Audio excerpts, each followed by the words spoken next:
هەردوو کچە ئەندازیار سەفا و دەلال خەریکی کاری ڕۆژانەیانن لە یەکێک لە کۆمپانیاکانی نەوت و غاز لە پارێزگای بەسڕەی باشووری عێراق.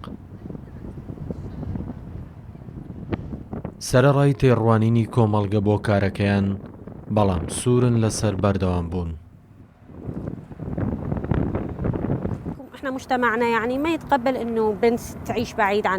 کۆمەڵگەکەمان قبوڵی نییە کەچ دوور لە ماڵ و خێزانەکەی کار بکات.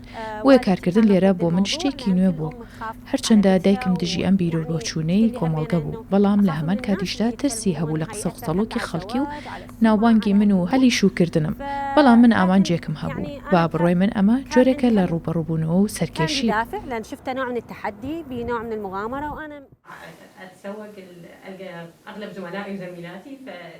دەلالیش یەکێکی دیکەیە لە ئەندازیارەکانی ئەم کۆمپانیایی نەوت و غاز. ئەو باز لەوە دەکات زیاتر ڕەگەزینێر کۆنتڕۆڵی ئەم بوارەی کارکردنی کردووە، بۆیە سەرەتا ترساوە، بەڵام دواتر ڕاهاتووە.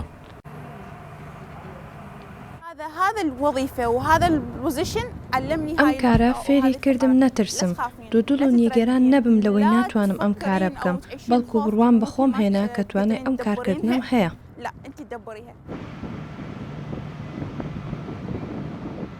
دەلال و سەفا هانی ژنانی دیکەش دەدەن بۆ ئەوەی لە بواری نەوت و غازدا کار بکەن و ئەزموونی نوێ فێر بن، گوێ بە قسەی خەڵک نەدەن، هەوڵ بدەن نەریتە هەڵە و کۆنەکانی کۆمەڵگە بەرەو باشتر بگۆڕن.